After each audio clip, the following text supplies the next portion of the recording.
제스퍼 휘틀록은 1843년 텍사스 휴스턴에서 태어났다. 당시 전쟁과 생존은 남자들이 성인이 되기도 전에 그들의 성격을 단련시키는 요소였다. 어린 시절부터 그는 남다른 품격과 사람들의 신뢰를 얻는 능력으로 두각을 나타냈다. 그의 어머니는 그가 위대한 일을 할 운명을 타고났으며 지도자의 카리스마와 신사의 품격을 지닌 아이라고 말하곤 했다. 남북전쟁이 발발했을 때 제스퍼는 겨우 17살이었다. 하지만 그는 능숙하게 거짓말을 할 수 있었고 발달한 체격 덕분에 나이가 더 많아 보였다. 그는 망설임 없이 남부연합군에 지원했으며 전장에서 명예와 영광이 기다리고 있을 것이라 확신했다. 곧 그는 연대에서 가장 어린 장교가 되었다. 그는 가장 강하거나 가장 잔혹한 병사는 아니었지만 사람을 이해하는 타고난 재능이 있었다. 그는 사람들이 계속 싸울 수 있도록 해야 할 말을 알고 있었으며 충성을 유도하는 법을 알고 있었다. 그래서 그의 부대는 그를 망설임 없이 따랐다. 하지만 전쟁은 영광이 아니었다. 그것은 피와 절망 그리고 죽음이었다. 제스퍼는 너무나도 빨리 전쟁이 연설이나 용기로 승리하는 것이 아니라 희생으로 이루어진다는 것을 배웠다. 그는 형제처럼 여겼던 병사들이 쓰러지는 것을 보았고 저뿐만 아니라 자신들의 부대 역시 잔혹함에 의해 파괴되는 모습을 목격했다. 그리고 그는 이 일에 뛰어났다. 너무나도 뛰어났다. 그의 군 경력은 빠르게 상승했고 승리할 때마다 그의 명성도 함께 높아졌다. 제스퍼 휘틀록은 타고난 지도자였다. 그리고 바로 그것이 마리아가 그를 선택한 이유였다. 제스퍼가 죽던 날은 여느 날과 다름없었다. 그는 여성들과 아이들을 대피시킨 후 돌아오는 길이었다. 그때 길 한가운데 서 있는 3명의 여성을 발견했다. 3명의 여성. 아름답고 비현실적인 존재들이었으며 전장에 먼지가 묻지 않은 듯 너무나도 깨끗한 옷을 입고 있었다. 제스퍼는 말의 속도를 늦췄다. 도와드릴까요? 그는 정중한 어조로 물었다. 그들 중 가장 키가 크고 검은 머리에 날카로운 눈빛을 가진 여성이 미소를 지었다. 오, 사랑스러운 분, 도움은 바로 당신이에요. 제스퍼는 반응할 틈도 없었다. 마리아는 그의 인간적인 사고로는 따라잡을 수 없는 속도로 움직였다. 그는 목덜미에 타는 듯한 통증을 느꼈고 마치 피부가 불타 찢어지는 것 같다. 그리고 그는 쓰러졌다. 변화는 극심한 고통이었다. 그것은 동화 속 이야기처럼 평온한 죽음 뒤에 영광스러운 부활이 아니었다. 그것은 그가 평생 느꼈던 것 중 가장 끔찍한 고통이었다. 독이 그의 혈관을 따라 흐르며 그의 인간성을 파괴했고 그의 몸을 더 강하고 더 빠른 존재로 재창조했다. 그가 깨어났을 때 세상은 완전히 달라 보였다. 바람 소리는 귀를 찢을 듯했고 공기 중의 피 냄새는 너무나도 강렬했다.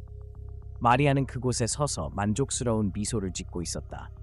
다시 돌아온 걸 환영해요, 나의 아름다운 병사. 제스퍼는 놀라운 가벼움으로 몸을 일으켰고 그의 새로운 감각은 주변의 모든 것을 완벽하게 포착하고 있었다. 그의 갈증은 견딜 수 없을 정도였다. 그리고 그가 상황을 이해하기도 전에 마리아는 그를 첫 번째 사냥으로 이끌었다. 제스퍼는 자신이 무엇인지 이해하기도 전에 괴물이 되었다. 마리아는 철저하게 그를 훈련시켜 완벽한 병사로 만들었다. 그녀는 그에게 사냥하는 법, 죽이는 법, 그리고 신생자 군대를 만들어 남부의 영토 전쟁에서 싸우도록 이끄는 법을 가르쳤다. 수년 동안 제스퍼는 그 군대를 지휘했다. 그는 가장 강한 인간을 찾아 변하게 만들고 그들을 전쟁터로 이끌었다. 그가 알았던 것은 신생자들은 오래 살아남지 못한다는 것이었다. 그들은 너무나도 불안정했다. 그들은 겨우 1년을 살아남았고 마리아가 그들을 제거하라고 명령했다. 그리고 그는 직접 그들을 제거했다. 그러나 그는 의문을 품지 않았다. 그는 생각하지 않았다. 그는 단순히 복종했다. 그는 병사였다. 하지만 죽음이 반복될수록 비명이 울려 퍼질수록 그의 내면은 조금씩 부서져갔다. 그러던 어느 날 그는 더 이상 견딜 수 없었다. 그가 처음으로 진정한 후회를 느낀 순간은 한 소년 때문이었다. 갓 변한 신생자, 겨우 15살의 소년. 그는 이런 삶을 원하지 않았던 존재였다. 저는 이걸 원하지 않아요. 소년은 떨리는 목소리로 말했다. 그리고 제스퍼는 그것을 느꼈다. 그의 공포, 그의 고통, 그의 절망. 그것이 바로 그의 능력이었다. 그는 항상 타인의 감정을 잘 이해했지만 이제는 그것을 너무나도 강렬하게 느낄 수 있었다. 모든 죽음, 모든 배신, 모든 한밤중의 비명. 그는 그것을 자신의 피부로 직접 느꼈다. 그리고 그는 그 소년을 죽였을 때 그 누구보다도 자기 자신을 증오했다. 그날 밤 그는 도망치기로 결심했다. 마리아가 그를 추적할지 여부는 중요하지 않았다.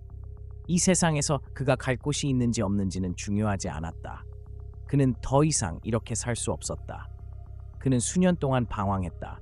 그는 생존을 위해 피를 마셨지만 그의 손에 묻은 생명은 죄책감을 가중시켰다. 그는 어둠 속에 숨었고 외로움이 자신을 고통에서 보호해 줄 것이라 기대했다. 그러나 외로움 또한 형벌이었다. 그러던 어느 날 그는 그녀를 보았다. 작은 체구의 여성, 어둡고 빛나는 눈을 가진 그녀, 앨리스. 그녀는 그가 그녀를 찾기도 전에 먼저 그를 찾아왔다. 널 기다리고 있었어. 그녀는 미소 지으며 말했다. 마치 그가 누구인지 정확히 알고 있는 듯했다. 제스퍼는 미간을 찌푸렸다. 넌 나를 몰라. 아니, 난 알아. 그녀는 확신에 찬 목소리로 말했다. 그리고 네가 나와 함께 가야 한다는 것도 알고 있어. 제스퍼는 신중하게 그녀를 바라보았다. 왜? 앨리스는 어깨를 으쓱였다. 왜냐하면 우리 둘이 행복할 미래가 있으니까. 제스퍼는 무슨 말을 해야 할지 몰랐다. 하지만 그의 내면에서 무언가가 말했다. 그녀를 따라가야 한다고. 그리고 그는 그렇게 했다. 제스퍼는 앨리스를 의심스럽게 바라보았지만 동시에 무언가 다른 감정도 느꼈다. 희망. 그는 이해할 수 없었다.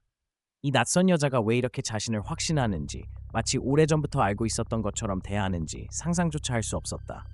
하지만 그녀의 목소리는 조용했고 두려움도 없었다. 판단도 없었다. 그리고 그것은 제스퍼가 오랫동안 느껴보지 못한 감정이었다. 미래? 그는 낮은 목소리로 되뇌었다. 앨리스는 환하게 고개를 끄덕였다. 네가 버리고 가는 과거보다 훨씬 더 나은 미래. 제스퍼는 천천히 숨을 내쉬었다. 비록 숨이 필요하지 않았지만 그는 믿고 싶었다. 그래서 그녀를 따라갔다. 앨리스는 그를 컬렌에게 데려갔다. 그곳은 그가 뱀파이어로 살아오며 한 번도 경험해보지 못한 전혀 다른 가족이었다. 처음에 제스퍼는 그들을 믿을 수 없었다. 어떻게 그들이 이런 삶을 살 수 있는 것일까? 그들은 인간을 죽이지 않았다. 군대를 만들지도 않았다. 영역을 두고 싸우지도 않았다. 그들은 자신과 달랐다. 칼라일은 무한한 인내심으로 그에게 아무것도 강요하지 않았다. 대신 절제와 연민에 대해 이야기했다.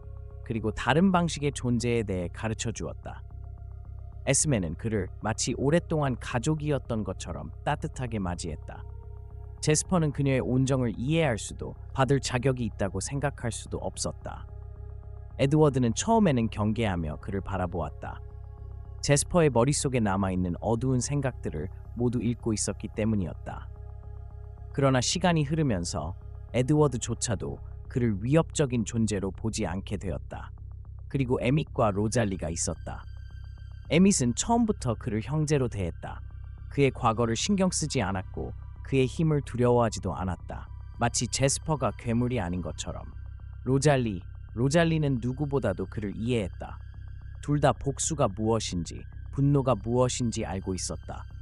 둘 다 선택할 수 없는 운명에 의해 뱀파이어가 되었다. 그들은 많은 대화를 나누지 않았지만 대화를 할 때면 굳이 많은 말을 할 필요가 없었다. 로잘리는 제스퍼가 숨기려는 것을 알고 있었다. 왜냐하면 그녀도 같은 것을 숨기고 있었기 때문이다. 하지만 자제력을 기르는 길은 결코 쉬운 것이 아니었다. 컬렌과 함께한 첫 해는 지옥과도 같았다. 도시에 들어설 때마다 그는 주변 인간들의 심장 박동 소리에 끌렸다.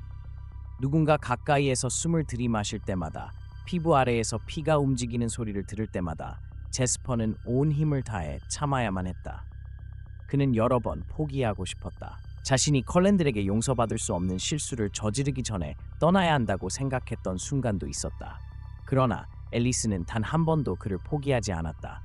그녀는 인내와 사랑으로 그를 이끌었다. 그리고 그는 더 나은 존재가 될 수 있다고 절대적으로 믿었다. 그리고 제스퍼는 자신의 불멸의 삶에서 처음으로 그 믿음을 받아들이고 싶어졌다. 시간이 흘렀다. 그는 서서히 변화하기 시작했다. 그의 갈증은 사라지지 않았지만 그는 그것을 통제하는 법을 배웠다. 그의 살인 본능은 여전히 그 안에 남아 있었지만 그는 그것을 억누를 수 있게 되었다. 컬렌 가족은 그에게 한 번도 가져본 적 없는 목적을 주었다. 가족을, 집을. 그러나 과거는 결코 완전히 사라지지 않는다. 제스퍼는 여전히 밤이 되면 신생 뱀파이어들의 비명이 머릿속에서 울리는 소리에 잠을 깼다. 그는 여전히 자신의 손으로 앗아간 생명들의 절망을 피부로 느꼈다. 여전히 자신이 과거에 했던 일들로 인해 스스로를 미워했다. 그러나 앨리스는 항상 곁에 있었다. 언제나. 그의 어둠이 다시 몰려올 때마다, 과거의 무게가 감당할 수 없이 무거워질 때마다 앨리스는 그의 손을 잡아주었다. 그리고 그에게 말해주었다. 그는 혼자가 아니라고. 결국 그는 그녀가 약속했던 미래를 손에 넣었다. 그리고 수백 년간 전쟁과 피 속에서 살아온 제스퍼 헤일은 마침내 평화를 찾았다.